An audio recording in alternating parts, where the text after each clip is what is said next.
Hey everyone, welcome back. If you want to sign in into your Google account, the process is very simple and only takes a few minutes. First, open any Google app like Gmail, YouTube, or Google Chrome on your phone or computer. Then look for a sign in button and tap on it to begin. Next, enter your email address or phone number that is linked to your Google account. Once you're done entering it, click on Next. Then, make sure you type it correctly without any mistakes. After that, tap Next. If your password is correct, you'll be logged in into your Google account successfully.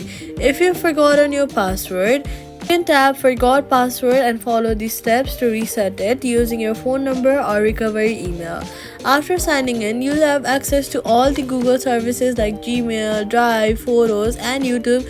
You can also sync data across the devices. If you face any issue, check the internet connection or try restarting your device. Now your Google account is ready to use. Thanks for watching. See you in the next guide.